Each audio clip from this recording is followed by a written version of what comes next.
ডাকাত বসিরউদ্দিন তৎকালীন জামানায় 40 জন ডাকাতির সর্দার ছিল। ডাকাত বসিরউদ্দিন প্রতিনিয়ত ডাকাতি করতে যায়, মানুষের মাল হরণ করে, মানুষের সম্পদ কেড়ে আনে। এই মানুষটা একদিন ডাকাতি করতে যায়, আল্লাহ রাব্বুল আলামিন তাকে একটা সতী নারী দান করেছিল। এই নারীটা আমার বাবারা, আমার বন্ধুরা, আমার সৎ নারী, সৎ আদর্শবান একজন স্ত্রী রব্বুল আলামিন তারে দান করেছিল। তবু বসিরউদ্দিন পরিবর্তন হয় নাই। কিন্তু একজন মাদ্রাসার তালবে ইলম দ্বারা এই জগতের মধ্যে রব্বি কারীম এমন পরিবর্তন করালেন, যিনি সর্বশেষে আল্লাহর ওলি হয়ে গেলেন। জোরে বলেন না মারহাবা। ডাকাত বসিরউদ্দিন ডাকাতি করার জন্য রওনা দিলেন। এবার 40 জনের ক্যাপ্টেন, 40 জনের কমান্ডার হলো ডাকাত বসিরউদ্দিন। উনি যখন যাইতেছিল, হঠাৎ একটা কান্নার আওয়াজ তার কানে এসে লাগলো। কান্নার আওয়াজ যখন কানে এসে লাগলো, সাথীদেরকে বলতেছে, বন্ধুরা রে, একটু অপেক্ষা করো, আমার জন্য কেন কান্নার আওয়াজ আমার কানে আসলো? এই কান্নার আওয়াজটা শুনে আমার মনের ভিতরে শান্তি লাগে না। একটু অপেক্ষা করো, দেখে আসি কে কান্নাকাটি করে। উনি আস্তে আস্তে চলে গেলেন।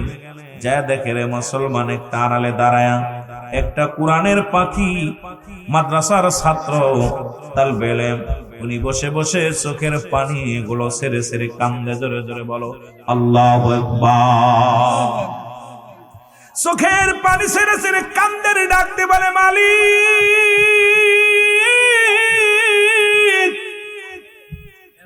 তুমি আমার মাকে দুনিয়া থেকে লয়ে গেছো গো,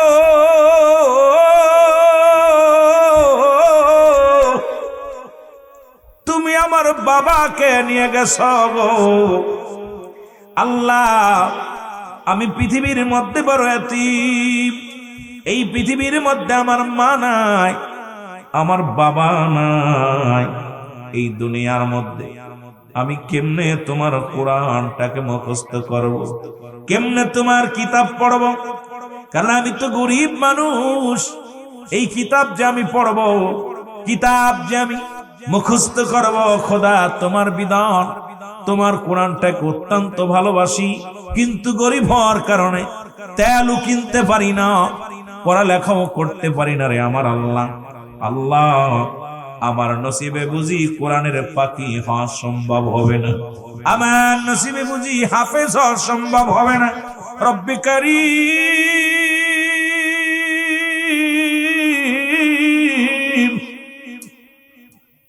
এই পৃথিবীর শ্রেষ্ঠ কিতাব, শ্রেষ্ঠ গ্রন্থ যদি আমি মুখস্থ না করতে পারি গো, আমার জীবনী বিফলে যাবে। চোখের পানি গুলো ফেলে ফেলে কাঁদতেছি। ডাকাত বসিরউদ্দিন আস্তে আস্তে তার কাছে গেলেন, যা ডাকতে বলে, বাবা, ও বাবা, তুমি কেন কান্দো? বলে, হুজুর, তোমার কাছে বললে কি লাভ হবে? তুমি আমার কি কোন উপকারে করতে পারবা? ডাকতে বলে, বাজান রে, তুমি চোখের পানি মুছে ফেলো, কি হয়েছে আমি জানতে চাই, তুমি এত কাঁদছো কেন? বলে, ভাই, আমি কাঁদছি, ওই যে দেখেন একটা মাদ্রাসা দেখা যায়, ওই মাদ্রাসায় আমি লেখাপড়া করি।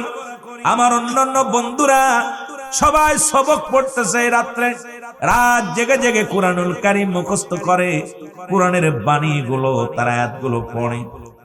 আজকে আমার মা, আমার বাবা দুনিয়া থেকে বিদায় হয়ে গেছে, আমি বড় এতিম, আমার মা নাই, আমার বাবা নাই। কেমনে আমি এই জন্য কাঁদতেছি, আমার বাবা মা না থাকার কারণে ওই রাতের অন্ধকারে আমি পড়তে পারি না, সবক দিতে পারি না, কারণ আমি কোরআন পড়বো, আমার বাতি ধরানোর মতো আমার কাছে তেল নাই। সুতরাং এই কারণে আমি পড়তেও পারি না, চোখের পানি ছেড়ে কান্দে। ডাকাত বসিরউদ্দিন বলে, বাবা, কি হয়েছে তুমি আমারে বুঝাইয়া বলো। বলে, হুজুর, ওই মাদ্রাসার ছাত্র আমি, কিন্তু আমার আব্বা মা মরে গেছে, মৃত্যুবরণ করছে, এই কারণে আমিও এই মাদ্রাসায় ভর্তি করেছিলাম আমার আব্বা মা, কিন্তু এখন তেল খরচ, এই খরচ পাতি দিতে পারে না, এই জন্য আমি তেলও কিনতে পারি না, রাত্রে কোরআনও পড়তে পারি না। সকালবেলা সবক দেব কেমনে? কারণ কোরআনকে আমি এত ভালোবাসি, কোরআন এত মধু লাগে যে কোরআনটা পড়ার জন্য আমার মনটা বড় ছটফট করে। জোরে বলো আল্লাহু আকবার। ও মুসলমান দাঁড়াও দেখি, সাথে নিয়ে যাও কোরআন খানি। বলো ও মুসলমান দাঁড়াও দেখি, সাথে নিয়ে যাও কোরআন খানি। ঘোর বিপদে অন্ধকারে, ঘোর বিপদে অন্ধকারে কোরআনই হবে তোমার আলোর বাতি। ও মুসলমান দাঁড়াও দেখি, সাথে নিয়ে যাও কোরআন খানি। আল্লাহুম্মা। এটা আনতে আনতে আমার জীবন শেষ।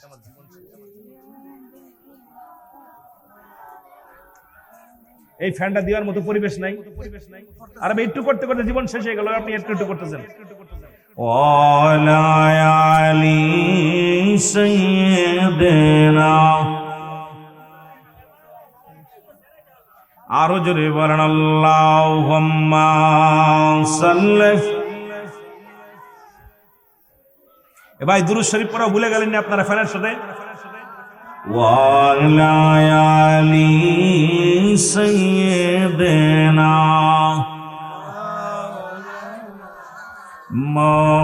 মুহাম্মাদ। আল্লাহুম্মা সাল্লি আলা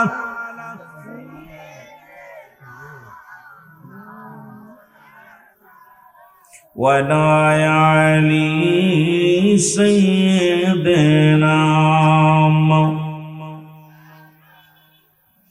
ওরে মদিনাবাসী,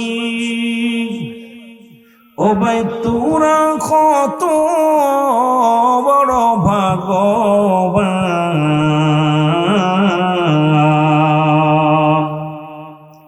তোমাদের মাঝে আগমন করছেন দুজাহানের পয়গম্বর। আল্লাহুম্মা। অলরেডি নাকে নাকে কথা আছে, নাকে নাকে ওয়ালা আলি সাইয়্যিদিনা। এ দুনিয়ার মুসলমান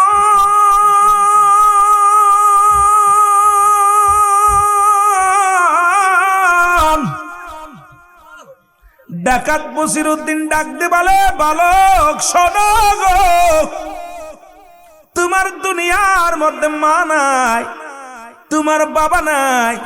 কি হয়েছে রে বাবা?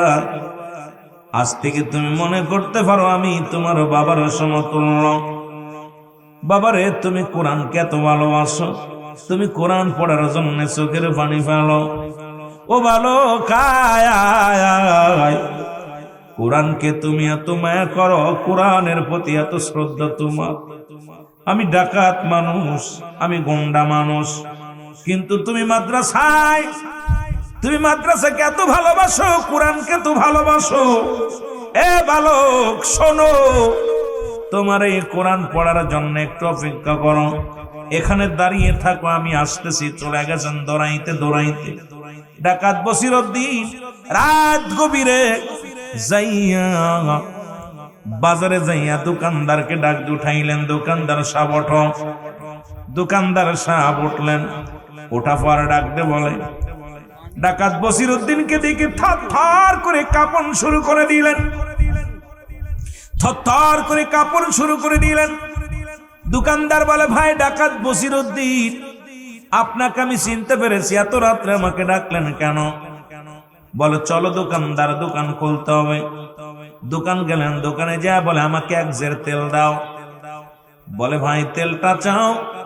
তেলটা নাও। কত লিটারে নেবা? বলে, এত লিটার দাও।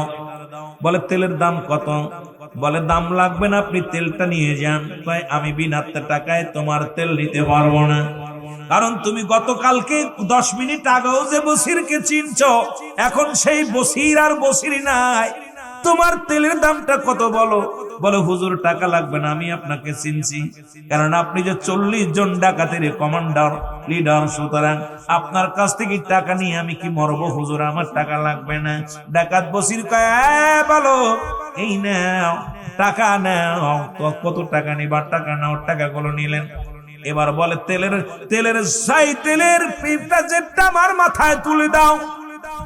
দোকানদার বলে ভাই বসির, তেলের দাম যেহেতু দিলেন, তেলটা আমাকে একটু বহন করে নিতে দেন, আমি আপনার যেখানে পৌঁছায় দিতে বলেন আমি পৌঁছায় দিব। বসির কয় না রে না না, এই তেলটা আমার মাথায় উঠে দাও, আমি পাপী মানুষ, যাব আমি কোরআনের পাখির সাহায্য করার জন্য। একজন কোরআনের পাখি পথের মধ্যে আমি পেয়েছি রে, কোরআন পড়ার জন্য। এই পাগল, এই কোরআনের পাখির আমি তেল দেওয়ার জন্য আসছি, আমার মাথায় উঠায় দাও। সঙ্গে সঙ্গে ওনার মাথার মধ্যে তেলের জেটটা উঠায় দিলেন। তেলটা নিয়ে চলে গেলেন। যা পর ডাকতে বলে বালক রে এই নাও তেলের জেরে নাও। তেলটা নিয়ে বাতি জ্বালায়া কোরআন পড়বা, যার একটা হরফ পড়লে 10টা নেকি। এই দুনিয়ার মধ্যে মুসলমান শুনে নাও বলো এই নাও, তুমি কোরআন মুখস্থ করবা, কোরআন শরীফ তুমি পড়বা। আল্লাহর কোরআন পড়ার জন্য আমি তোমাকে সহযোগিতা করলাম। ও বালক, আর চোখের পানি ফেলবে না। আজ থেকে তুমি কি করবা? কোরআনুল কারীম মুখস্থ করবা, আর যত খরচ আমি বহন করব। রব্বি কারীমের কাছে আমার জন্য দোয়া করবা। আমি আজ থেকে আর ডাকাতি করব না, কারণ কোরআনকে যারা ভালোবাসো যুবক শুনে নাও, খোদার কোরআনের প্রতি একবার যার মায়া আসে যাবে রে, এই সিনার মধ্যে যে কোরআনুল কারীম ঢুকাইলো, এর মতো উত্তম মানুষ আর কে হবে রে দুনিয়ার মধ্যে?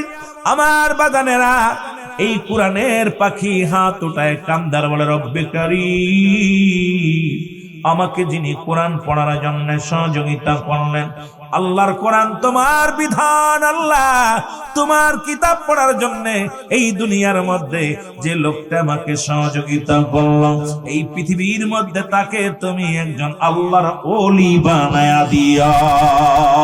জোরে জোরে চিল্লায়া বলা যাবে না মারহাবা। ওরে কেউ বুঝিতে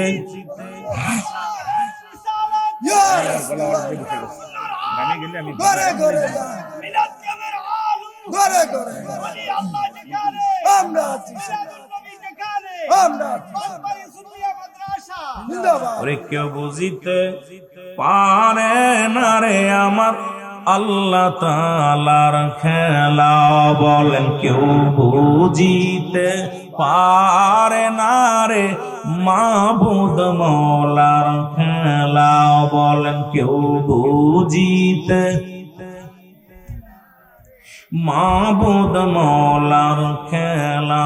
দয়াল যারে ইচ্ছা তারে দিয়া মিলাই প্রেমেরি মেলা।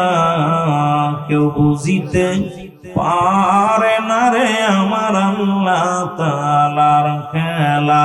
বলেন কেউ বুঝিতে পারে না রে মাবুদ মওলার খেলা। ৩০ বছর যারো জ্ঞান কি পটে না,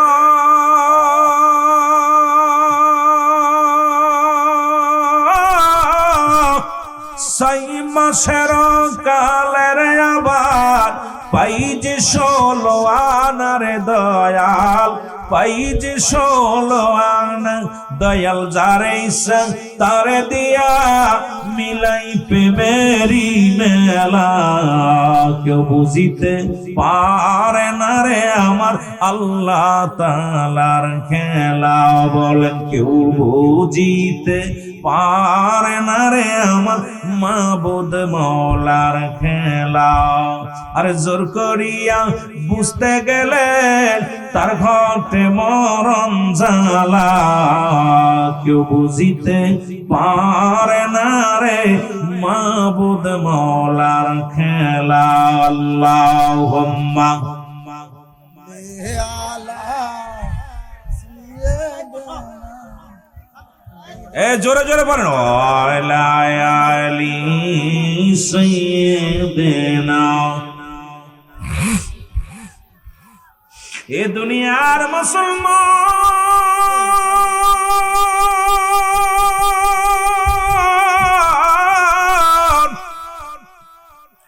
ডাকাত বসিরউদ্দিন বাড়িতে চইলা গেছে রে। বন্ধুরা কয়, বন্ধুরা ডাক দে বলে হুজুর ও আমাদের নেতা কমান্ডার আজকে ডাকাতি করতে যাবেন না? কয় না, তোমরা যাও। একজন কোরআনের পাখির সঙ্গে দেখা হওয়ার পরে আমার পরিবর্তন হয়ে গেছে আমার ইমানের। সুতরাং প্রতিজ্ঞা করেছি জীবনে আর কোনোদিন ডাকাতি করব না, জীবনের কারণ মাল হরণ করব না। বন্ধুরা রে তোমরা যাও যাও যাও, আমি যাব না। এবার উনি বাড়িতে চলে গেলেন। বাড়িতে যা দেখে বিবি দুটি হাত উঠে দোয়া করে রব্বে কারিমের দরবারে ডাকতে বলে, মাবুদ পৃথিবীর মধ্যে আমি স্ত্রী হইয়া তোমার দরবারে ফরিয়াদ করি, আল্লাহ তুমি আমার স্বামীকে হেদায়েত দান করো। আল্লাহ আমার স্বামীকে তুমি ঈমান দাও, আমার স্বামী যেন দুনিয়ার অন্যায় কাজ ছেড়ে দিয়া তোমার গোলাম হয়ে যায়, আল্লাহ তোমার পাগল হয়ে যায়। ঘরের মধ্যে দরজায় যখন টানে আল্লাহ সঙ্গে সঙ্গে, ও যুবক সঙ্গে সঙ্গে এবার স্ত্রী ঘরের দরজা খুলে দিয়ে বলে, স্বামীরে আপনি কেন ফিরে আসলেন? আজকে ডাকাতি করতে যান নাই? বলে, না রে বিবি না, কারণ আমি আর জীবনে কোনোদিন ডাকাতি করব না। প্রতিজ্ঞা করেছি আর জীবনে মানুষকে কষ্ট দিব না, আর জীবনে কোনোদিন কারোর মাল হরণ করব না। কারণ একজন কোরআনের পাখি আমারে পরিবর্তন করে দিছে। ছোট্ট একটা বালক যে কোরআনের জন্য এত পাগল, কোরআন পড়ার জন্য এত পাগল, আর আমি এই দুনিয়ার মধ্যে কোরআন বুঝলাম না, কোরআনের প্রতি সম্মান করলাম না। সুতরাং আমি পাগল হইয়া দুনিয়ার মধ্যে ঘোরাঘুরি বের করলাম। কদিন আর দুনিয়ার মধ্যে বাস করে বিবি আমি প্রতিজ্ঞা করলাম আর জীবনে কোনদিন আর ডাকাতি করব না। জোরে জোরে চিল্লায়া বলা যাবে না আল্লাহু আকবার। বিবি সকাল হয়ে গেল। সকাল বেলা আল্লাহর ওলি, ও মুসলমান শুনে নাও শুনে নাও, আল্লাহর ওলির দরবারে নিয়ে গেলেন কুতুবউদ্দিন বখতিয়ার কাকির দরবারে। তৎকালীন জামানার মধ্যে আল্লাহর একজন জগৎ বিখ্যাত আল্লাহর ওলি ছিলেন কুতুবউদ্দিন বখতিয়ার কাকির দরবারে। স্ত্রী স্বামী স্ত্রী দুজন যা হাজির হয়ে গেলেন। হাজির হয়ে ডাক দে বলে, হুজুর আপনি আমাকে বায়াত করেন, আপনি আমাকে একটু কালেমা পড়ায় দেন। কালেমা পড়ায়, আশহাদু আল্লা ইলাহা ইল্লাল্লাহ, আমার সাথে পড়েন, আশহাদু আল্লা ইলাহা ইল্লাল্লাহ ওয়াহদাহু লা শারীকা লাহু আশহাদু আন্না মুহাম্মাদান আবদুহু ওয়া রাসূলুহু লা ইলাহা ইল্লাল্লাহু মুহাম্মাদুর রাসূলুল্লাহ সাল্লাল্লাহু আলাইহি ওয়াসাল্লাম। এরে বখতিয়ার মুসলমান শুনে না, কুতুবউদ্দিন বখতিয়ার কাকির দরবারে যখন বায়াত গ্রহণ করলো গো, হুজুর পড়া দিলেন, জীবনে আর কোনদিন আমি মদ পান করব না, জীবনে আর কোনদিন বাবা তুমি আর নেশাগ্রস্ত করবে না, জীবনে কোনদিন পরের মাল হরণ করবে না, নামাজ ছাড়বে না, 5 ওয়াক্ত সালাত আদায় করবে, দুনিয়ার মধ্যে অন্যায় কাজে লিপ্ত হবে না। ডাকাত বসিরউদ্দিন খাস তওবা করলেন, কুতুবউদ্দিন বখতিয়ার কাকির দরবারে বায়াত গ্রহণ করলেন। এই পৃথিবীর মধ্যে এমন ভাবে ঈমান আনলো গো, ওই কোরআনের পাখির সাহায্য করার কারণে কোরআনের পাখির দোয়া আল্লাহ রাব্বুল আলামিন কবুল করেছে। এই পৃথিবীর মধ্যে ডাকাত বসিরউদ্দিনকে আল্লাহ রাব্বুল আলামিন পৃথিবীর পৃথিবীর মধ্যে আল্লাহর ওলি দপ্তরে তার নামটা লিখে দিয়েছে। জোরে বলেন মারহাবা। এ দুনিয়ার মুসলমান,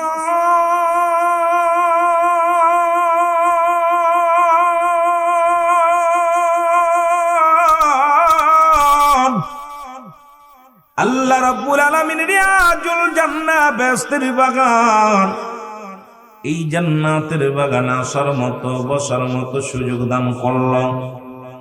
এ সময় কত মানুষ জেলখানায়, কত মানুষ হাসপাতালে, কত মানুষ মৃত্যু শয্যায় সজ্জিত। রব্বুল আলামিন আপনাকে আমাকে জেলখানায় নেন নাই, হাসপাতালে নেন নাই। রব্বুল আলামিন পৃথিবীর কোথাও অন্য কোন কাজে নেন নাই।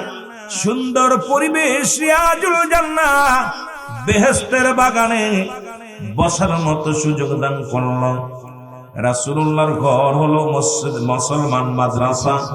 আল্লাহর ঘর হলো মুসলমান মসজিদ। আর রিয়াজুল জান্নাহ বেহেশতীদের বাগান হলো রিয়াজুল জান্নাহ বেহেশতের বাগান। এই আজিমুস শান রিয়াজুল জান্নাহ বেহেশতের বাগান জোরে জোরে চিল্লায় বলা যাবে না মারহাবা। আমার ভাইরা, আমার বন্ধুরা, আমি যে কথাগুলো বলি দিনের কান্ডা লাগা শোনো গো।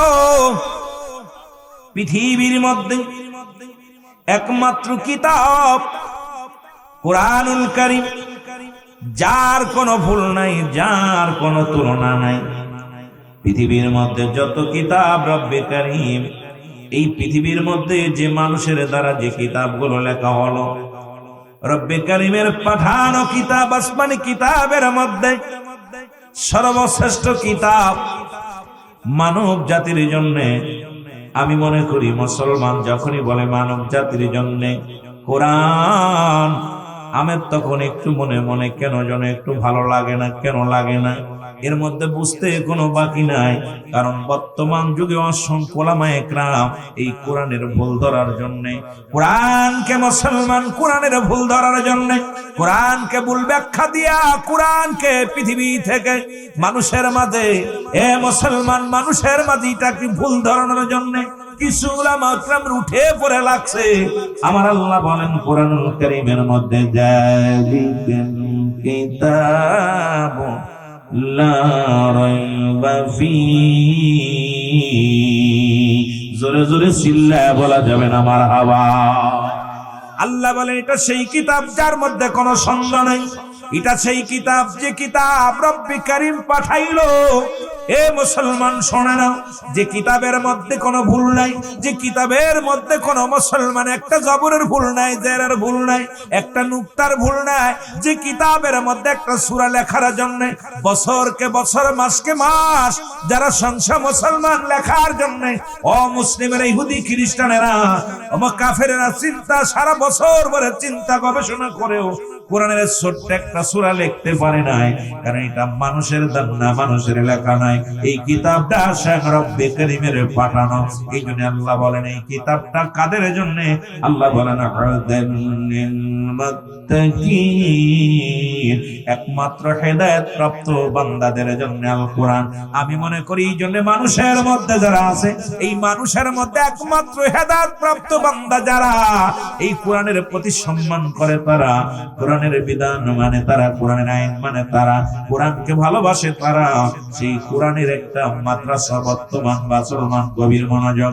এই তেলিয়াপাড়ার জমিনের মধ্যে, মাধবপুরের জমিনের মধ্যে আমার শ্রদ্ধেয় ভাই জনাব হযরত মাওলানা আব্দুল মুসলমান মিজানুর রহমান আজিজি সাহেব সেই কোরআনের একটা মাদ্রাসা করেছে। যে কোরআনের একটা হরফ যদি কোনো ব্যক্তি তেলাওয়াত করে 10টা নেকি তার আমলনামায় লেখা হয়। পৃথিবীর এমন কোন কিতাব নাই, পৃথিবীর এমন কোন মুসলমান গ্রন্থ নাই যা পড়লে সব হয়, যা পড়লে গুনাহ মাফ হয়, যা পড়লে মর্যাদা বাড়ে। কারণ হাফেজ শব্দের অর্থ হেফাজতকারী। আর যারা এই মাদ্রাসায় লেখাপড়া করে কোরআন যত পড়বে তত তাদের মর্যাদা বেড়ে যাবে। সেই কোরআন হলো আমার রব্বে কারীমের নিয়ামত, আমাদের আপনার জন্য পাঠাইছে। একমাত্র হেদায়েত প্রাপ্ত বান্দারা এই কোরআনের আমল পাবে, কোরআনকে মানবে, সম্মান করবে, ভালোবাসবে। জোরে জোরে চিল্লায় বলেন ঠিক কিনা? আরে তাকবীর, আরে রিসালাত, জামিয়া গাউসিয়া বাগবাড়ি সুন্নি মাদ্রাসা। এ মুসলমান গভীর মনোযোগ, যে কথাগুলো বলি লক্ষ্য করে শোনেন।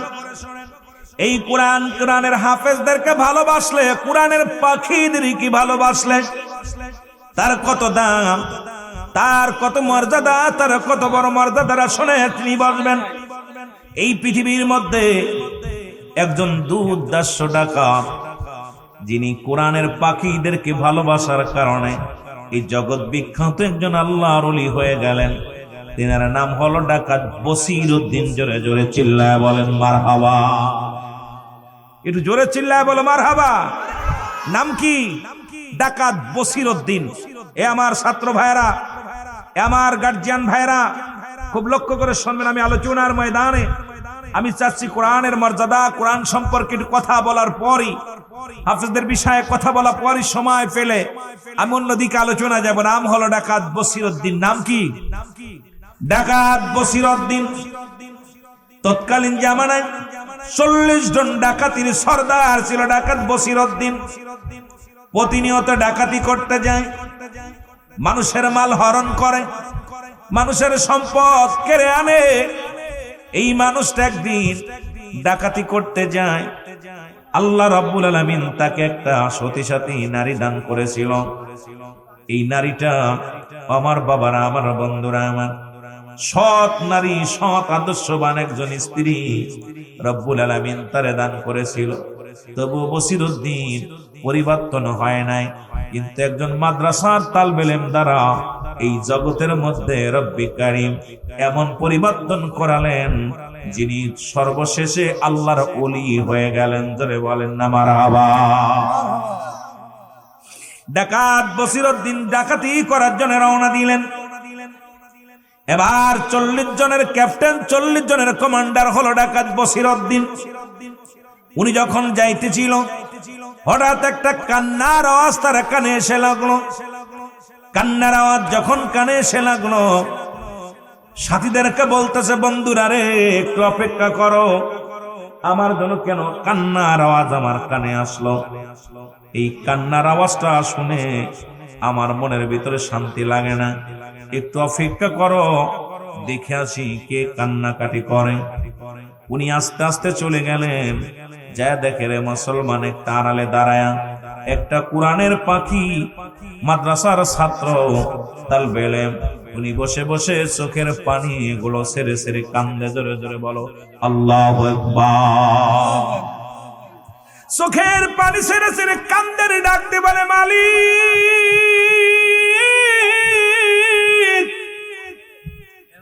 তুমি আমার মাকে দুনিয়া থেকে লয়ে গেছো গো,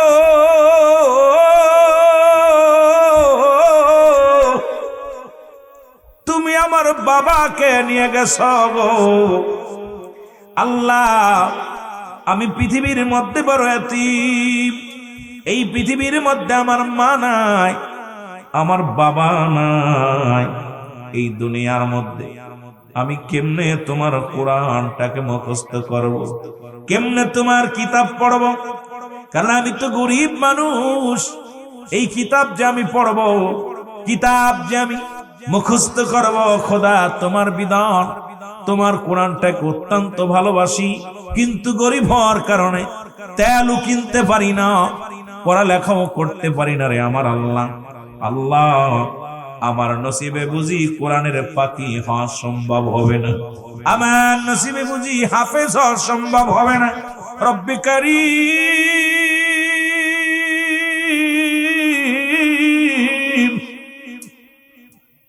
এই পৃথিবীর শ্রেষ্ঠ কিতাব, শ্রেষ্ঠ গ্রন্থ যদি আমি মুখস্থ না করতে পারি গো, আমার জীবনই বিফলে যাবে। চোখের পানিগুলো ফেলে ফেলে কাঁদতেছি। ডাকাত বসিরউদ্দিন আস্তে আস্তে তার কাছে গেলেন। যা ডাকতে বলে, বাবা, ও বাবা, তুমি কেন কান্দো? বলে, হুজুর, তোমার কাছে বললে কি লাভ হবে? তুমি আমার কি কোন উপকারে করতে পারবা? ডাকতে বলে, বাজান রে, তুমি চোখের পানি মুছে ফেলো। কি হয়েছে আমি জানতে চাই, তুমি এত কাঁদছো কেন? বলে, ভাই, আমি কাঁদছি, ওই যে দেখেন একটা মাদ্রাসা দেখা যায়, ওই মাদ্রাসায় আমি লেখাপড়া করি। আমার অন্যান্য বন্ধুরা সবাই সবক পড়তেছে রাত্রে, রাত জেগে জেগে কুরআনুল কারীম মুখস্থ করে, কুরআনের বাণীগুলো তার আয়াতগুলো পড়ে। আজকে আমার মা আমার বাবা দুনিয়া থেকে বিদায় হয়ে গেছে, আমি বড় এতিম, আমার মা নাই, আমার বাবা নাই। কেমনে আমি এই জন্য কাঁদতেছি, আমার বাবা মা না থাকার কারণে ওই রাতের অন্ধকারে আমি পড়তে পারি না, সবক দিতে পারি না, কারণ আমি কোরআন পড়বো আমার বাতি ধরানোর মতো আমার কাছে তেল নাই। সুতরাং এই কারণে আমি পড়তেও পারি না, চোখের পানি ছেড়ে কান্দে। ডাকাত বসিরউদ্দিন বলে, বাবা কি হয়েছে তুমি আমারে বুঝায় বলো।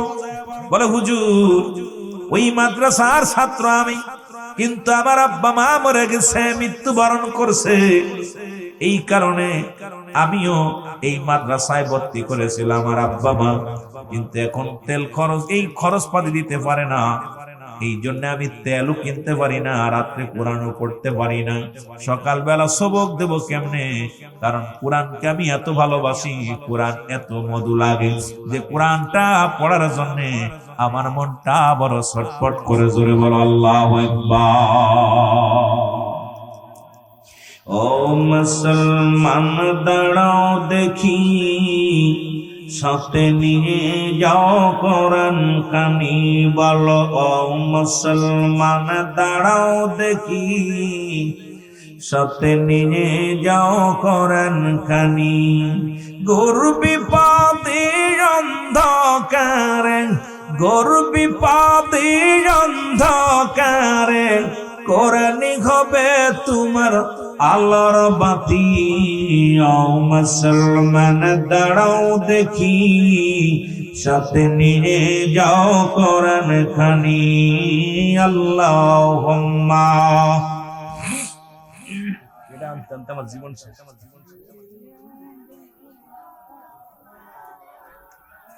এই ফ্যানটা দেওয়ার মতো পরিবেশ নাই, আর আমি একটু করতে করতে জীবন শেষ হয়ে গেল, আপনি একটু একটু করতেছেন। ওয়ালা আলী সাইয়্যিদিনা, আরো জোরে বলেন আল্লাহুম্মা সাল্লি।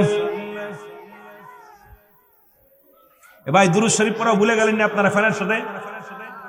ওয়ালা আলী সাইয়্যিদিনা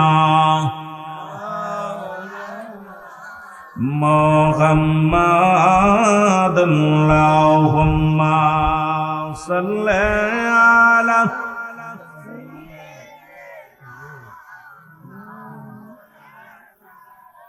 ওয়ালা আলী সাইয়্যিদিনা। ওরে মদিনাবাসী, ও ভাই তোরা কত বড় ভাগ্যবান,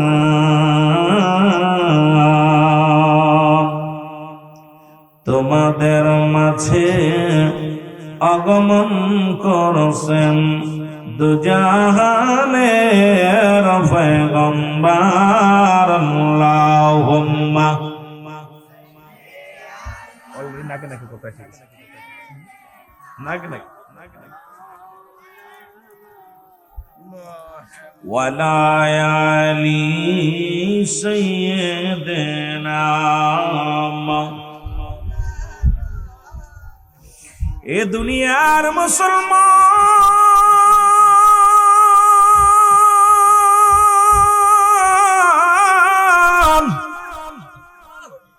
ডাকাত বসিরউদ্দিন ডাক দে বলে, বালক শোনো গো, তোমার দুনিয়ার মধ্যে মা নাই, তোমার বাবা নাই, কি হয়েছে রে বাবা? আজ থেকে তুমি মনে করতে পারো আমি তোমার বাবার সমতুল্য। বাবারে, তুমি কোরআনকে এত ভালোবাসো, তুমি কোরআন পড়ার জন্য চোখের পানি ফেলো। ও বালক, কোরআনকে তুমি এত মায়া করো, কোরআনের প্রতি এত শ্রদ্ধা তোমার। আমি ডাকাত মানুষ, আমি গুন্ডা মানুষ, কিন্তু তুমি মাদ্রাসাকে এত ভালোবাসো, কোরআনকে তো ভালোবাসো, এ বালক শোনো, তোমার এই কোরআন পড়ার জন্য একটু অপেক্ষা করো, এখানে দাঁড়িয়ে থাকো, আমি আসতেছি। চলে গেছেন দৌড়াইতে দৌড়াইতে।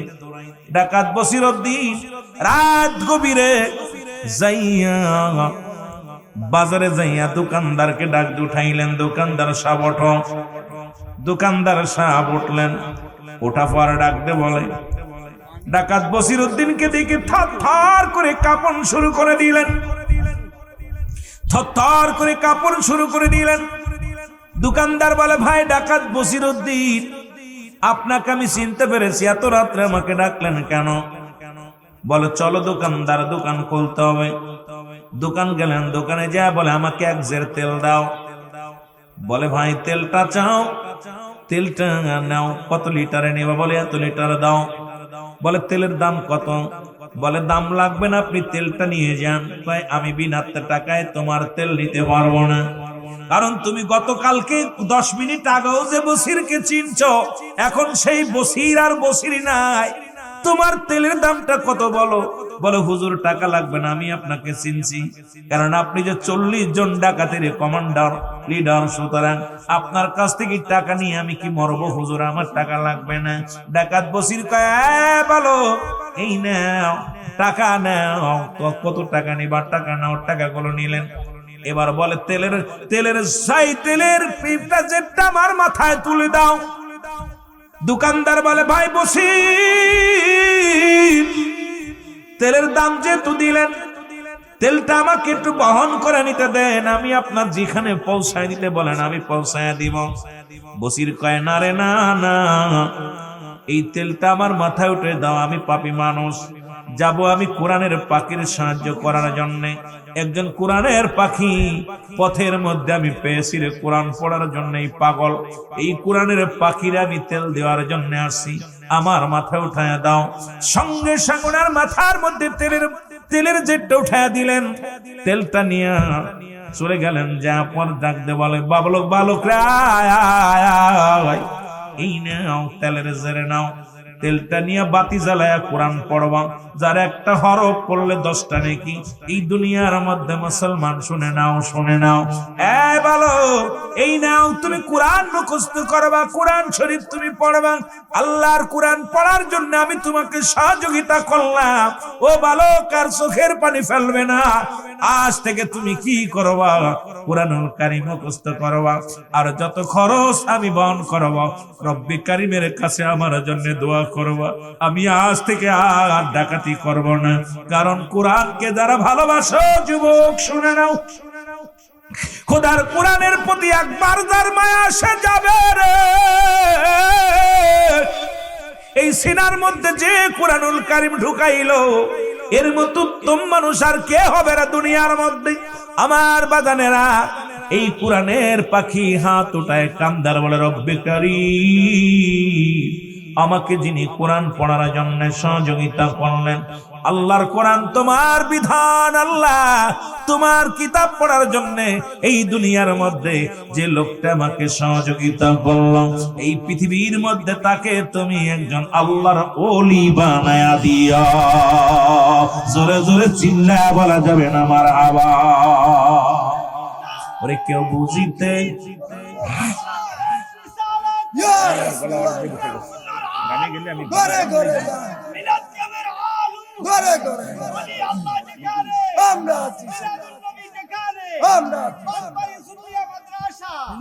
ওরে কেউ বুঝিতে পারে না রে আমার আল্লাহ তাআলার খেলা। বলেন কেউ বুঝিতে পারে না রে মাবুদ মওলার খেলা। বলেন কেউ বুঝিতে মাবুদ মওলার খেলা। দয়াল যারে ইচ্ছা তারে দিয়া মিলাই প্রেমেরি মেলা। কেউ বুঝিতে পারে না রে আমার আল্লাহ তাআলার খেলা। বলেন কেউ বুঝিতে পারে না রে মাবুদ মওলার খেলা। ৩০ বছর যারো জ্ঞান কি পটে না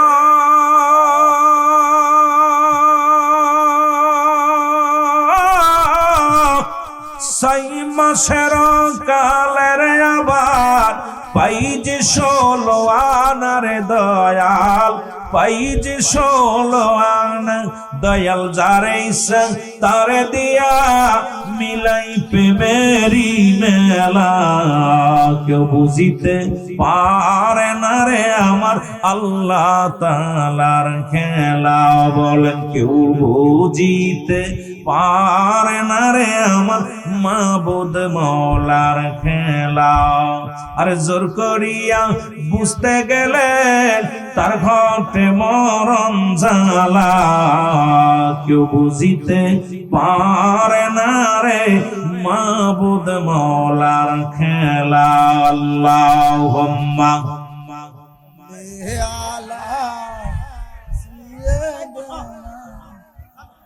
এ জোরে জোরে পড়েন আলা আলি সাইয়্যিদিনা এ দুনিয়ার মুসলমান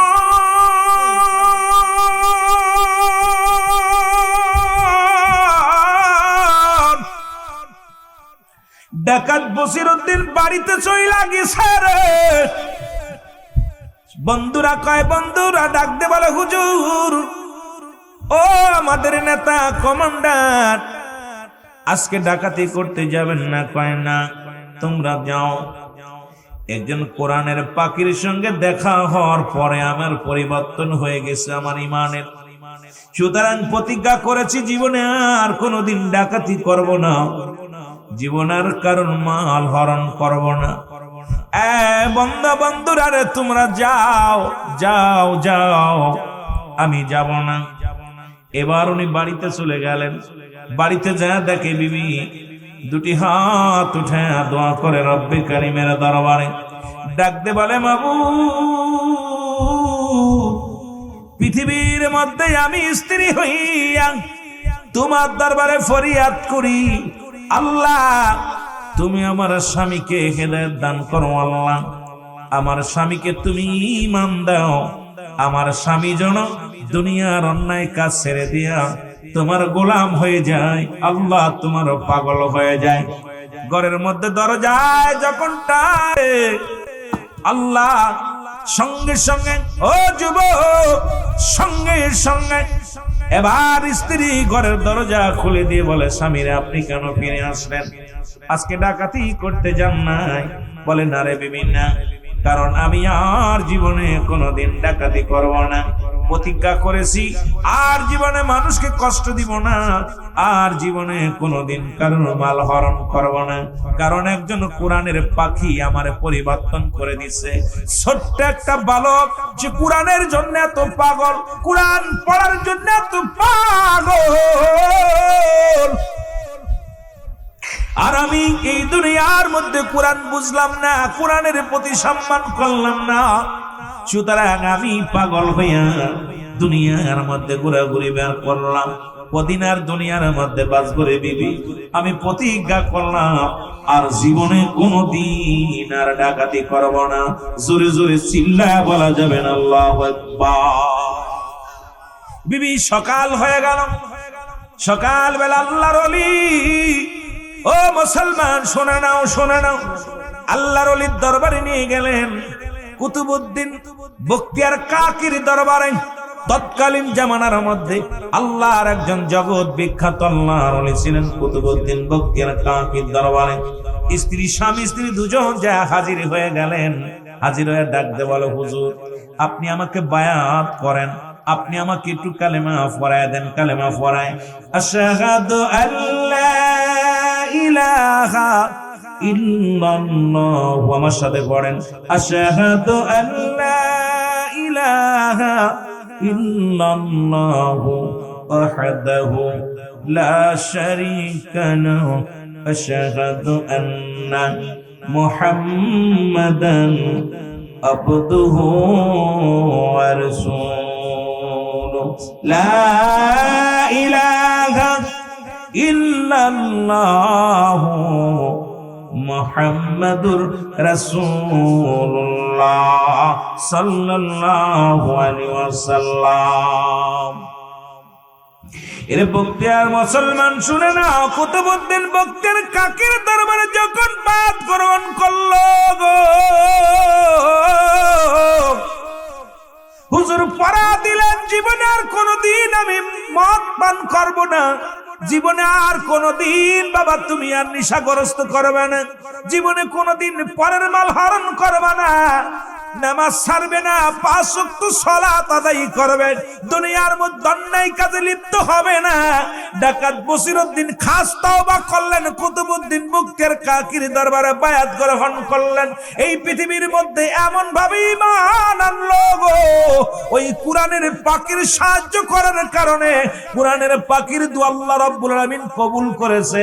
এই পৃথিবীর মধ্যে ডাকাত বসিরউদ্দিনকে আল্লাহ রাব্বুল আলামিন পৃথিবীর মধ্যে আল্লাহর ওলি দপ্তরে তার নামটা লিখে দিয়েছে। জোরে বলেন মারহাবা।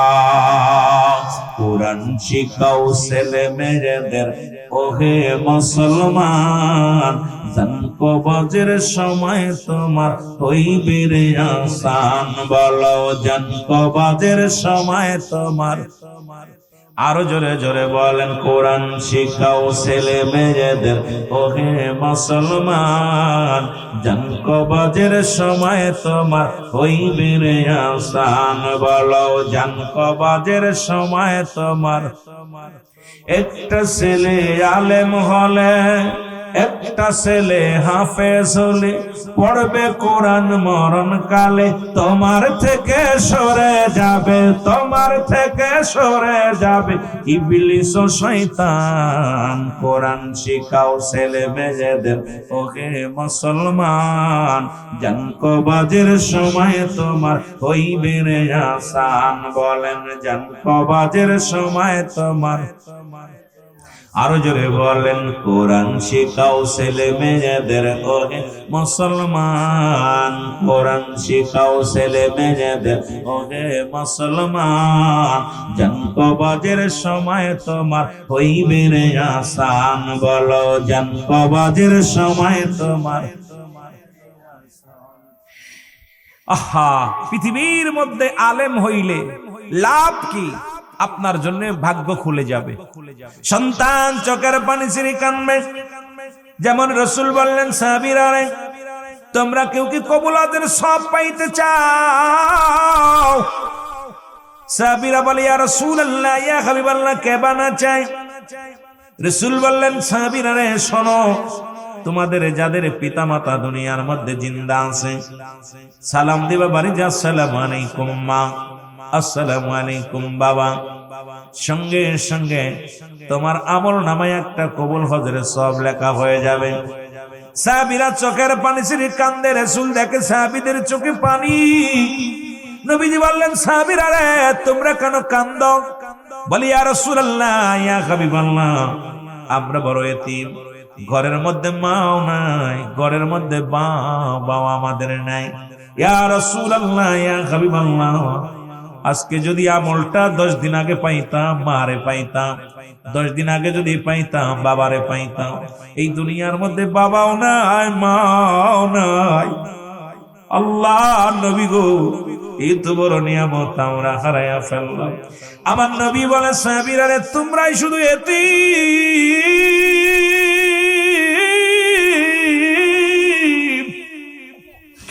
আমি নবী আমার মাও নাই, আমি নবী আমার বাবাও নাই, আমিও দুনিয়ার মধ্যে বড় এতিম। রব্বুল আলামিন ডাক দে কয়, জিবরিল রে তাড়াতাড়ি যা, আমার হাবিব রে জানায় আয়, যাদের আব্বা নাই মা নাই তারা যেন আমার কাছে এইভাবে দরখাস্ত করে, পড়েন রব্বির হামহুমা কামা রব্বায়ানি সগীরা। জোরে জোরে বলেন, রব্বির হামহুমা কামা রব্বায়ানি সগীরা। জোরে জোরে চিল্লায় বলা যাবে না মারহাবা।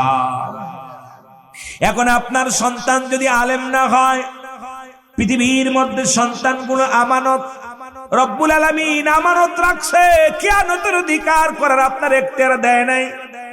কারণ এই সন্তান একদিন আপনার সামনে দাঁড়ায় যাবে হাসরের ময়দানে। সন্তান ডাকতে বলবে আল্লাহ রাব্বুল আলামিন, ডাকতে বলবে ও ফেরেশতারা, রব্বি কারীমের কাছে দরখাস্ত করতে দাও, আজকে আমাকে জাহান্নামে নিয়ে যাও। কারণ আমার বাবা দুনিয়ার মধ্যে আমাকে ইলম শিক্ষা দেয় নাই, আমার সন্তান দুনিয়ার মধ্যে মুসলমান। শুনে নাও, এই জন্য হযরত উমর ফারুক রাদিয়াল্লাহু তাআলার কদমের মধ্যে একজন বৃদ্ধ তার সন্তানদের টানতে টানতে হাত ধরে ধরে নিয়ে চলে আসলেন। বৃদ্ধ ডাকতে বলে, বাবারে তুমি আমার নবীর সাহাবী হযরত উমর ফারুক রাদিয়াল্লাহু তাআলা। উনি ডাকতে বলে, বৃদ্ধ রে, তুমি তোমার সন্তানকে নিয়ে আমার কদমের মধ্যে আসলা, কারণটা কি? বলে, আমিনুল মুমিনিন, আমি জানি আপনি ন্যায়পরায়ণ বাদশা। বর্তমান যুগে আপনার মতো এত ন্যায়পরায়ণ বাদশা পাওয়া যাবে না। আপনার মতো এমন ব্যক্তি আমাদের মহল্লার মধ্যে নাই। যেহেতু আপনি মুসলিম মিল্লাতের নেতা, সুতরাং আপনার কদমের মধ্যে আসি, আপনি দয়া করে মায়া করে আমার সন্তানের বিচার করা লাগবে। সন্তানকে ধরে আনতে বাবায় বিচার চাই সন্তানের। হযরতে আমিরুল মুমিনিন ওমরে ফারুক ডাকতে বলে, ও বৃদ্ধা, তুমি তোমার ছেলের জন্য তোমার ছেলের বিচার চাও, তুমি কেমন বাবা গো? ডাকতে বলে, হুজুর, আমি আমার সন্তানকে অনেক বুঝাইছি, অনেক চিন্তা করেছি, কারণ আমার সন্তান কোনো বুঝ মানে না, আমার সন্তান কারোর ভয় পায় না। সুতরাং আমি আপনার কদমের মধ্যে আনছি, আজকে আমার সন্তানের বিচার করা লাগবে, এই জন্য আমি আপনার কদমের মধ্যে আনছি। খলিফা হযরত আমিনুল মুমিনিন হযরত উমর ফারুক ডাকতে বলে, এ বৃদ্ধা, কি অন্যায় করেছে তোমার ছেলে? তোমার ছেলে এমন অন্যায় করেছে যাকে আমার কদমের মধ্যে আনছে বিচারের জন্য। বলে, আমিনুল মুমিনিন, তিনটা বিপদ, সবচেয়ে তিনটা অপরাধ করেছে আমার ছেলে, যার বিচার দুনিয়ার মধ্যে করা লাগবে। বলে, কি বিচার? এক নাম্বার বিচার, আমার ছেলে দুনিয়ার মধ্যে মদ্যপান করে, মাদক সেবন করে। খলিফা হযরত উমর ফারুক রাগান্বিত হয়ে গেলেন। আজকে যে আমার যুবকেরা যারা আছো গো, যারা গার্জিয়ান আছো, একটু দিলের কান্ডা লাগায় শুনে নাও। খলিফা হযরত উমর ফারুকের চোখ দুটি বড় লাল হয়ে গেল। ডাকতে বলে, বিদ্যা, তোমার সন্তান মাদক সেবন করে, তুমি এটা সম্পূর্ণ যুবক, এগুলো সম্পূর্ণ মুসলমান করা যাবে না, মাদক সেবন করা যাবে না। কারণ আমার দেশের অনেক মৌলবীরা কোন কয় শেরে খোদা হযরত আলী মদ পান করেছে, মুসলমান কেউ কয় রাসূল মদ পান করেছে। এই সমস্ত ধোঁকাবাজ বেঈমানের দলেরা ঈমান হারা করতে চায় মুসলমানদের। আমরা সুন্নি ভাইয়েরা, আমাদের রক্তক্ষরণ হয়, কারণ আমাদের কলিজার মধ্যে লাগে তখনই যখন নবীর আহলে বায়াতদেরকে নিয়ে কথা বলে, গুরুত্ব করে নবীদেরকে নিয়ে, নবীর সাহাবীদেরকে নিয়ে, নবীর বিবিদেরকে নিয়ে যখনই কটূক্ত করে তখন বড় কষ্ট হয়। মুসলমান শুনে নাও, এই জন্য হলো সুন্নাতুল জামাতের ভাইয়েরা, এর জন্য আমরা প্রতিবাদ জানাই, এই সমস্ত মুনাফিক থেকে সাবধান। জোরে জোরে চিল্লায় বলেন ঠিক কিনা? বলে, এক নাম্বার অপরাধ আছে মাদক সেবন করে, দুই নাম্বার অপরাধ আছে মানুষ হত্যা করছে। পৃথিবীর মধ্যে দুই নাম্বার অপরাধ আমার ছেলে মানুষ হত্যা করছে, তিন নাম্বার অপরাধ আমার ছেলে জিনাকারী। এই তিনটা অপরাধ আমার ছেলে করেছে। খলিফা হযরত উমর ফারুক চোখ দুটি বড় বড় ডাক দিয়ে তাকায় বলে, ও যুবক, তুমি কি জানো না মানুষ হত্যা মহাপাপ? তুমি কি জানো না নেশা করা যাবে না, এটা পাপ? ও যুবক, তুমি কি জানো না জিনা করা মহাপাপ?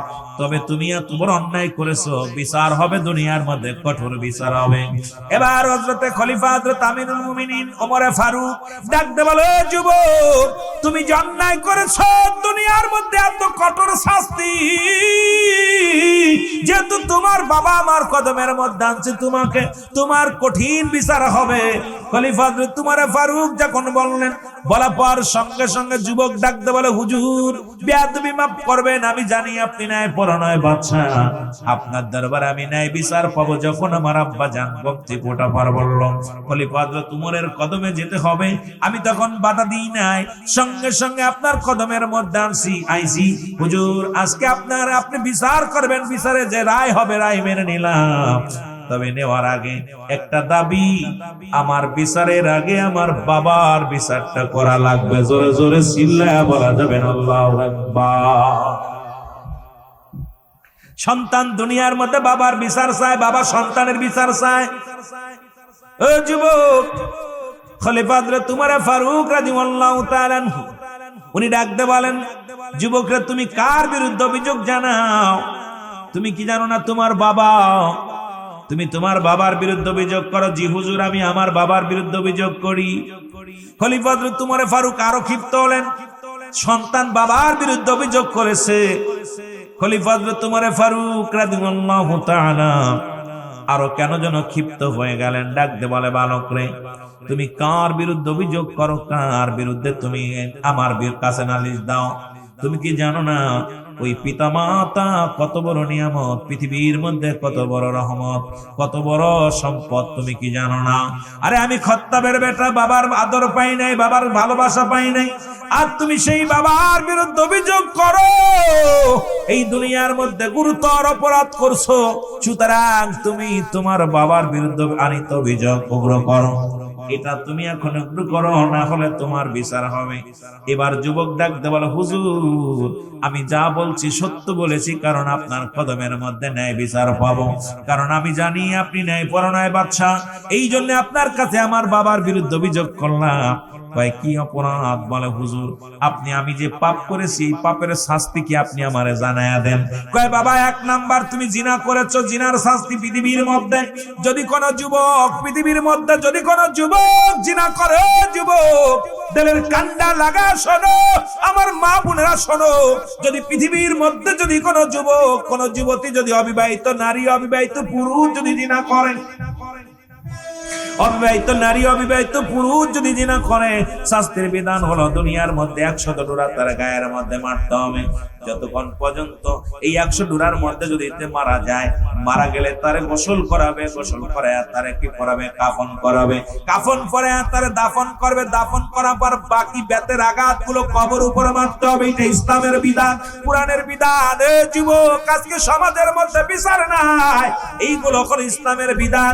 আর যদি কোনো বিবাহিত নারী, বিবাহিত পুরুষ যদি জিনা করে, পৃথিবীর মধ্যে যদি কোনো বিবাহিত নারী, বিবাহিত পুরুষ যদি জিনা করে, ইসলামের বিধান হলো পৃথিবীর মধ্যে মুসলমান তাকে সর্বপ্রথম নাভি পর্যন্ত, এই বুক পর্যন্ত মাটি নিচেই পুঁততে হবে, এরপরে তাকে কঙ্কাল নিক্ষেপ করতে হবে। যতক্ষণ পর্যন্ত মৃত্যুবরণ না করে ততক্ষণ পর্যন্ত পাথর কঙ্কাল ছুঁড়ে মারতে হবে। মৃত্যুবরণ নিশ্চিত হয়ে গেছে, আমার দেশে অসংখ্য মানুষ এই জিনায় লিপ্ত হয়, অসংখ্য মানুষ মাদকে লিপ্ত হয়, অসংখ্য মানুষ খারাপ কাজে লিপ্ত হয়েছে। যুবক বন্ধুরা শুনে নাও, এবার যদি কোনো বিবাহিত নারী যদি জিনা করে, যতক্ষণ পর্যন্ত নারী বা পুরুষ জিনা করছে, ও প্রমাণ আছে মানুষের, মুসলমান, এই মানুষটার বিচার হবে। যতক্ষণ পর্যন্ত মৃত্যুবরণ না করে ততক্ষণ পর্যন্ত তার গায়ে কঙ্কাল ছুঁড়ে মারতে হবে, তাকে মৃত্যু না ঘটা পর্যন্ত মারা বন্ধ হবে না। নিশ্চিত যখন মারা গেছে শুনবেন, তখন সঙ্গে সঙ্গে তাকে কুচে উত্তোলন, মাটি থেকে উত্তোলন করবেন। উত্তোলন করে কোনো বিবাহিত নারী কাফন পাবে না, বিবাহিত পুরুষ কোনো দাফন পাবে না, কাফন পাবে না, জানাজা পাবে না। পৃথিবীর মধ্যে একে দিবালয়ে কুকুর শিয়ালদে তার লাশটা খাওয়ায় দিতে হবে, পৃথিবীর মধ্যে কোনো গোরস্থানে শোয়ানো যাবে না। এই বিচারটা যদি আপনার হবিগঞ্জ মাধবপুরের জমিনে একটা বিচার যদি হতো, আমার বিশ্বাস এই দুনিয়া একজনের বউ নিয়ে আর একজন টানাটানি করতো না, একজনের বিবির কাছে আর একজন যেত না। কারণ আজকে আমার দেশে বিচার নাই, আমার দেশে বিচার নাই, কোরআন আছে। কোরআন যদিও আছে, কোরআনের আইন নাই। এই জন্য কোরআনের হাফেজদেরকে বলবো এই আইনগুলো আমাদেরকে চালু করার জন্য। আমরা সুন্নি জামাত আজকে আপনাদেরকে উচ্চ আওয়াজে বলতে চাই যে দেশে সচরাচর আজকে মাদ্রাসা দুহাই দিয়া বলৎকার করা হয় সারা বাংলাদেশে, কিন্তু সুন্নি আকীদার যত মাদ্রাসা আছে সুন্নি জামাতের মধ্যে এই কলঙ্ক নাই। এই জন্য আমি আপনাদেরকে বলি, সুন্নি জামাত যত মাদ্রাসা আছে, এই মাদ্রাসায় তালবেল আপনার সন্তানটাকে দেন, দেখবেন জিনার বিরুদ্ধে এদের কণ্ঠ আওয়াজ বাইর হবে, ব্যভিচারের বিরুদ্ধে এদের আওয়াজ হবে। সুতরাং ইসলামের সঠিক বিধান মেনে এরা ইসলামের বিধানগুলো মেনে চলবে, কোরআনের আইন চালু থাকবে, হাদিসের আইন চালু থাকবে, শান্তি দেশের মধ্যে, সমাজের মধ্যে শান্তি আসবে। জোরে জোরে চিল্লায়া বলা যাবে না মারহাবা। আওয়াজ নাই। আপনারা কোন দলের মানুষ জানি না, যদি কোনো অবিবাহিত পুরুষ বা মহিলা যদি জিনা করে, অবিবাহিত, এরা কাফন পাবে, দাফন পাবে, জানাজাও পাবে, শুধু অবিবাহিত হওয়ার কারণে। কিন্তু 100 ডোরা তাদের গায়ে মারতে হবে। তা এইভাবে সুয়াইলে চলবে না। আরে যে দেশে ওয়াজ করতেছি, এদেশের মানুষ জিনা কইরা জেলখানায় গেলে তাদের ফুলের মালা দিয়া বাইর করা হয়। এ দেশে কিসের ওয়াজ করব? ইসলামের ওয়াজ যে করব বড় কষ্ট হয়। ইসলামের আইন, কোরআনের আইন মেনে আমরা যদি আলোচনা করতে যাই, আমার দেশের অসংখ্য উলামায়ে কেরাম ধরা পড়ে যাবে। জোরে বলেন ঠিক কিনা? ভণ্ডরা ধরা পড়ে যাবে। এগুলো চলবে না। শরীয়তের বিধান অনুযায়ী আমার বাবারা, আমার বেগানা নারী চেহারা দেখা হারাম। আর আমার দেশে যেভাবে চলাফেরা শুরু করছে, কোথায় বলবো, যাদেরকে দেখা দেওয়া জায়েজ তাদের সঙ্গে বিয়ে করা হারাম, যাদের সঙ্গে দেখা দেওয়া হারাম তাদের সঙ্গে বিয়ে করা জায়েজ। আজকে এই সমাজের মধ্যে অসংখ্য মুসলমান, অসংখ্য বড় বড় আলেম, অসংখ্য বড় বড় মুফতি মুহাদ্দিস তারা বেগানা নারীর সঙ্গে বাজার ঘাট করছে। অসংখ্য উলামায়ে কেরাম একই সাথে অফিস আদালত করতেছে, আবার ফতোয়া দিতেছে, সুন্নিদের বিরুদ্ধে বড় বড় কথা বলে। এই জন্য আমি বলি, এই আলোচনাগুলো যদি করি, আমারও বাংলাদেশে অনেক আলেমরা এর মধ্যে আছে যারা ধরা পড়ে যায়। এই জন্য আমি আপনাদেরকে বলবো, আমরা আলেমরা যদি সংশোধিত না হয়, আমরা যদি ইসলামের আইন না মানি, অন্যকে কেমনে বুঝাইব, অন্য কেমনে বুঝ মানবে? জোরে বলেন ঠিক কিনা? আর একটু জোরে বলেন ঠিক কিনা? আমার ভাইরা, এবার বিবাহিত কোন পুরুষ, অসংখ্য নারী পুরুষ স্বামী থাকতো অন্য পুরুষের কাছে যাচ্ছে, অনেক হুজুরের কাছেও যায়, অনেক হুজুরের কাছেও যাচ্ছে হুজুরের কাছে রহমত নেওয়ার জন্য। আমি কই ভণ্ড প্রতারক, এই ইসলামের মধ্যে ধোঁকাবাজির কোন স্থান নাই, মুনাফিকদের কোন স্থান নাই। এই সমস্ত ধোঁকাবাজ জিনাকারীর সঙ্গে ইসলাম কোন সম্পর্ক নাই, কোন হারামখোর ঘুষখোর সুদখোরের সঙ্গে ইসলামের কোন সম্পর্ক নাই। যেটা হারাম সেটা হারাম। মাদরিজুন নবুওয়াতের প্রথম খণ্ডের মধ্যে বয়ান করে, শরীয়তের দৃষ্টিতে যেটা হালালকে যদি কোনো ব্যক্তি হারাম বলে, সে কাফের কাফের কাফের। সুতরাং নিজের স্বার্থ হাসিলের জন্য কোন ব্যক্তি যদি এটা বৈধ করতে চায়, সম্পূর্ণ হারাম, তাকে কতল করা যায়। জোরে বলো আল্লাহু আকবার। আর একটু জোরে বলো আল্লাহু আকবার। আমার ভাইরা, আমার বন্ধুরা, আমার গভীর মনোযোগ। যদি কোন বিবাহিত পুরুষ, বিবাহিত নারী স্বামীর হক নষ্ট করে যদি অন্য কোন পুরুষের কাছে যায়, কোন নারীর কাছে যায়, আমার বাবারা, আমার এর বিধান হলো তাকে দুনিয়া থেকে চিরতরে বিদায় করা। এর জেলখানায় দিলে মাফ হবে না। ও মুসলমান, তওবা করলে আল্লাহ মাফ করবে জানি না মুসলমান শুনে নাও। কারণ এই পৃথিবীর মধ্যে এর বিচার হবে দিবালয়ে। একটা বিচার যদি দুনিয়ার মধ্যে হতো, তাহলে আমার মন বলে বাংলাদেশে অন্যায় ব্যভিচার চলতো না। আর এই জন্য বন্ধ করার দরকার, 5টা গুণের নারীর বিবাহ তো করার দরকার। অবিবাহিত পুরুষ যারা আছেন শুনে নেন, সুলাইমান পয়গম্বর যখন বিবাহ করবেন, পয়গম্বর সুলাইমান আল্লাহ রাব্বুল আলামিন আদেশ দিলেন, পয়গম্বর সুলাইমান রে, তোমার বিবাহর বয়স হয়ে গেছে, বিবাহ করতে হবে। হুজুরে ডাক দে বলে, হুজুর বিবাহ করা লাগবে, আপনার বয়স হয়ে গেছে। সুলাইমান পয়গম্বর বলেন, আমি বিবাহ করব, তবে এমন কোন নারী দেখো এই মহলার মধ্যে 5টা গুণের যদি নারী পাও, তাহলে বিবাহ করব আমি। যিনি পয়গম্বর সুলাইমান কদ্দ পৃথিবীর খলিফা বানায়া দিলেন, সারা পৃথিবীর মধ্যে এইটা সিংহাসন দান করলেন, যা দিয়া সারা পৃথিবী ঘুরলেন। পয়গম্বর সুলাইমান বীর পয়গম পাঠিয়ে দিলেন, কিন্তু মহল্লার মধ্যে এত বড় অর্ধ পৃথিবীর মধ্যে একটা নারী খুঁজে পায় নাই, 5টা গুণের গুণান্বিত কোন নারী খুঁজে পায় নাই। আজকে আমি বলে যাব, যারা বিয়ে করেন না, এই 5 গুণের নারীকে বিবাহ করতে হবে। এই 5 গুণের বাইরে যত নারী আছে বিয়ে করা যাবে না। আর এই নারীগুলো বিয়ে করলে শান্তি পাবেন, দুনিয়ার মধ্যে সুখ পাবেন, দুনিয়ার মধ্যে জান্নাত পাবেন। এই দুনিয়ার মধ্যে শান্তি হলো বড় শান্তি, মনের শান্তি। আর এই মনের তৃপ্তি, মনের শান্তি যদি মিটাইতে হয়, 5 গুণের নারীকে বিবাহ করা লাগবে। এই 5টা গুণের গুণান্বিত নারী যেন আমাদের কপালে জুটে যায়। জোরে জোরে চিল্লায়া বলা যাবে না আল্লাহু আকবার। যে কথা বলতেছিলাম, পয়গম্বর সুলাইমান, শোনো, মনে রাখবেন 5টা গুণের গুণান্বিত নারী, যেগুলো নাম বলে যাব আপনাদের জন্য। আমার ভাইরা, আমার বন্ধুরা, আমার বৃদ্ধ ডাক দে বলেন, আমি ওয়াজটা আগে শেষ করে আসি। বৃদ্ধ ডাক দে বলেন, হুজুর বিচার করেন। ছেলে কয় বিচার চাই বাবার বিরুদ্ধে, বাবা বিচার চাই ছেলের বিরুদ্ধে। কি একটা অবস্থা। ছেলে ডাক দে বলে, হুজুর আমার বাবার বিচার করা লাগবে। বাবা ডাক দে বলে, হুজুর আমার ছেলের বিচার করা লাগবে। এখন ছেলের কাছে ডাক দে বলে, খলিফা আমিনুল মুমিনিন ডাক দে বলে, যুবক তোমার কি অভিযোগ তুমি বলো। বলে, হুজুর 1 নাম্বার অভিযোগ, আমার আব্বা জান আমারে কোনো মাদ্রাসায় লেখাপড়া করাই নাই।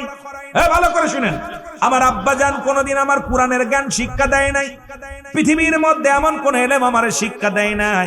আমি ইঞ্জিনিয়ার হয়েছি, ডিসি হয়েছি, এসপি হয়েছি, কোনটা হারাম কোনটা হালাল বোঝার মতো ক্ষমতা আমার নাই।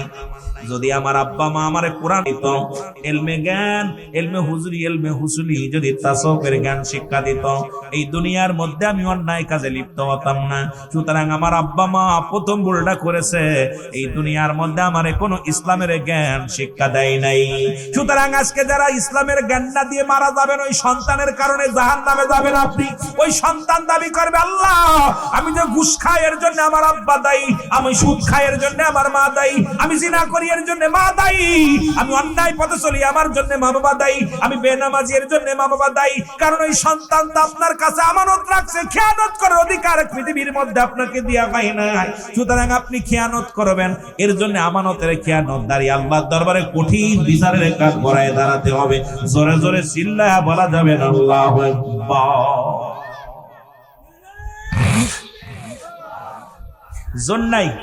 জন্নাই এইগুলো আজকে যারা বইছে এগুলো এখনো মুসলমান হতে পারেনি। মুসলমান হইলে আওয়াজ, কারণ এই উচিত কথা কয়া ওয়াজও কেউ করবে না, আর এটা কেউ শুনবে না। আর আমি আমার বিশেষ করে আমার আলোচনা, যেহেতু আজকে মানুষ নাই, আলোচনা শুরু থেকে সন্ধ্যা রাত্রে আলোচনা করে মজাও পাই না। তবে কথা হলো রুহুল আমিন সিদ্দিকের জবান দিয়ে সবসময় হক কথাই বাইর হবে। কে ভালোবাসলো আর না বাসলো কিচ্ছু যায় আসে না, কারণ ধলাকে ধলা বলবো, কালাকে কালা বলবো।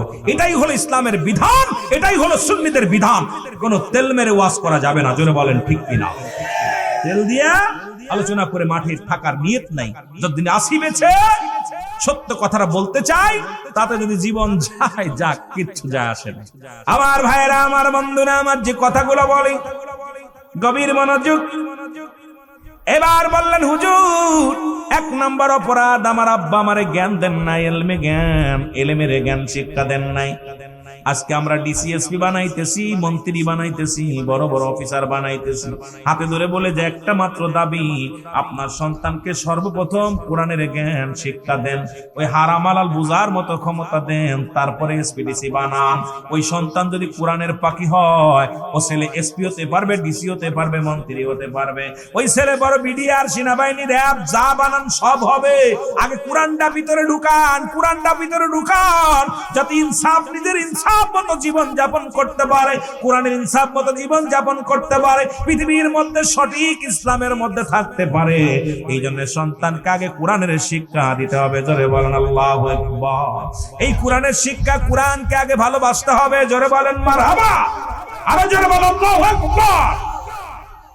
আমার ভাইরা, আমার দুই নম্বর অপরাধ আমার আব্বার, দুই নম্বর অপরাধ আমার মা।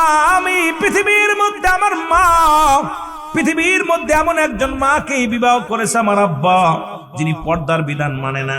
নামাজ যেমন ফরজ, পর্দাও তেমনি ফরজ। সুতরাং আমার মা দুনিয়ার মধ্যে ফরকিয়া করে, আমার মা দুনিয়ার মধ্যে অন্য পুরুষের সঙ্গে চলাফেরা করে।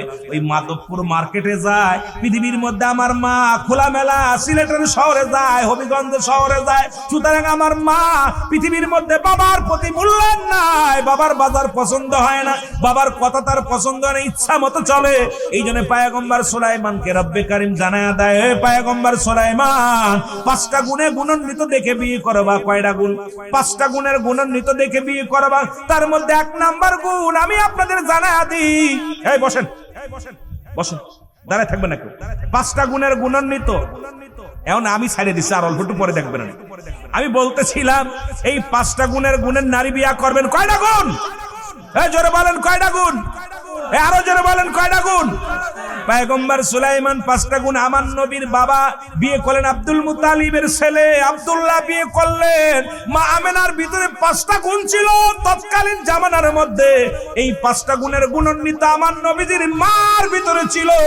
এই জন্য আমাদেরকে এই 5টা গুণের গুণান্বিত মেয়ে বিয়ে করা লাগবে, কারণ এই পৃথিবীর মধ্যে কত মেয়ে আব্দুল্লাহর বিয়ে করার জন্য পাগল হয়েছিল। আব্দুল মুত্তালিবের কাছে বিয়ের জন্য প্রস্তাব নিয়ে আসলো, আব্দুল্লাহর রে আব্দুল মুত্তালিব, তোমার ছেলে আব্দুল মুত্তালিবের আব্দুল্লাহর সঙ্গে আমাদের বিয়ে দাও। শুধু তাই নয়, নফলের কন্যা মরিয়াম পর্যন্ত পাগল হয়েছিল। মরিয়াম বলেছিল, এ আব্দুল মুত্তালিব, দুনিয়ায় যত সম্পদ আছে আমার বাবার সব কিছু তোমারে দিয়ে দিব, বিনিময়ে শুধু আব্দুল্লাহরে দিবা। কারণ আব্দুল্লাহর ভিতরে এই যে নূরে মুহাম্মাদের ছায়া পায়, নূরে মুহাম্মাদের সব কিছু পায় আব্দুল্লাহরে। আব্দুল্লাহ যে আখির নবীর বাবা হবে আমরা প্রমাণ পেয়েছি তাওরাত কিতাব থেকে। মুসলমান শুনে নাও, আমার আব্বা হলো তৎকালীন জামানার পণ্ডিত, তাওরাত কিতাবের পণ্ডিত। সুতরাং আমার আব্বা কিতাব থেকে পড়তো আর আমি শুনতাম। সুতরাং আমার সামনে যদি বিবাহ হয় আব্দুল্লাহ, এই দুনিয়ার বাবার সম্পদ সব দিয়ে দিব তোমারে।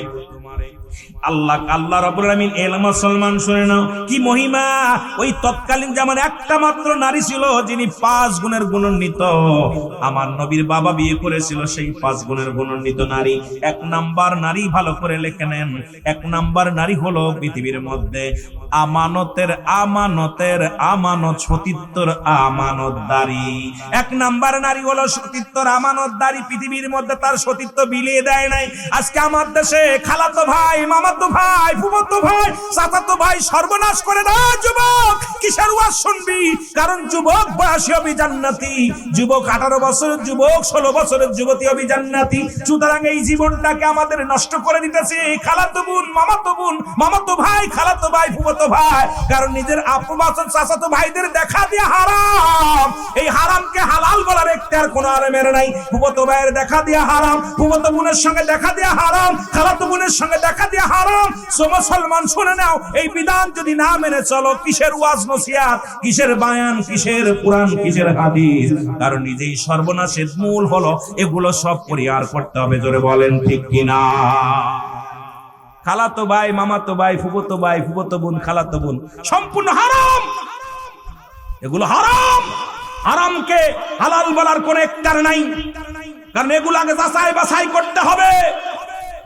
খালি সুন্নি করে লাফাইলে চলবে না, ইসলামের বিধানটাকে মানতে হবে। কারণ আমরা যদি সঠিক পথে চলি, অন্যকে চলার জন্য সহযোগিতা করি, দেখবেন আমার সমাজ ভালো হবে। জোরে বলেন ঠিক কিনা? আমার ভাইয়েরা, আমার বন্ধুরা, আমার 5টা গুণের নারী আমার নবীর বাবা বিয়ে করেছিল। সুলাইমান পয়গম্বর 4 গুণ পাইছিল, একটা পায় নাই। 4 গুণের নারী পেয়েছিল, কিন্তু আমার নবী তৎকালীন জামানা আমার নবীর আব্বা জান, আম্মা জান, আমার আম্মা জানকে নিয়ে যারা কটাক্ষ করে মুনাফিকের দর্শন, যাদের ভিতরে এখনো সন্দেহ আছে নবীর বাবারা মুসলমান কিনা, এরে বোকা বাপ শুনে নে। কারণ আমার নবীর বাবা মারে নিয়ে কথা বলার হিকমত, কথা বলার সাহস তোদের কেমনে হয়? কয়টা নারী? জোরে বলেন কয়টা? আজান চলতেছে, শেষ করতে হবে। 5টা গুণের গুণান্বিত নারী। কয় গুণ? 5টা। নাম্বার 1 সতীত্বর আমানতদারি। নাম্বার 2 আমলধারী নারী। নাম্বার 3 পর্দাশীলতা নারী। নাম্বার 4 গুণবতী, রূপবতী। যেটা গুণবতী, গুণ আছে, রূপ নাই, গুণ আছে। এই মেয়ে কোনোদিন পরক্রিয়া করবে না, কোনোদিন আপনাকে কষ্ট দিবে না, কোনোদিন স্বামীর আমানত নষ্ট করবে না, কোনোদিন স্বামীর প্রতি স্বামীর বাপ মারে সম্মান করবে, ভালোবাসবে। নাম্বার 5 এই পৃথিবীর মধ্যে আদর্শবান সন্তানের বাবা মা হলো আজকে আমাদের গাঁজাখোরের মেয়ে বিয়ে করব না, মদখোরের মেয়ে বিয়ে করব না, সুদখোরের মেয়ে বিয়ে করব না, প্রতিজ্ঞা করব বেনামাজির মেয়ে বিয়ে করব না, বেপর্দা নারী বিয়ে করব না। প্রতিজ্ঞা করবেন, দেখেন আমার সমাজ নামাজি হবে, আমার সমাজ পর্দাশীলতা হবে, আমার সমাজ কোরআন শিখবে, আমার সমাজ শান্তিতে থাকবে। এই জন্য আজকে থেকে প্রতিজ্ঞা করব, যারা আমরা বিয়ে করি নাই, কোন ঘুষখোর, সুদখোর, কোন জিনাকারী, কোন মাদক সেবনকারীর মেয়ের সঙ্গে, ছেলের সঙ্গে আত্মীয়তা করব না। কে কে রাজি আছো? হাত উঠাও। আল্লাহ কবুল করে। জোরে বলেন আমিন। কেবল শুরু করছিল ওয়াজ, ডিস্টার্ব কথা বলছেন, এত বেল কথা, আমাদের হক কথাগুলো বলতে হবে। এই 5টা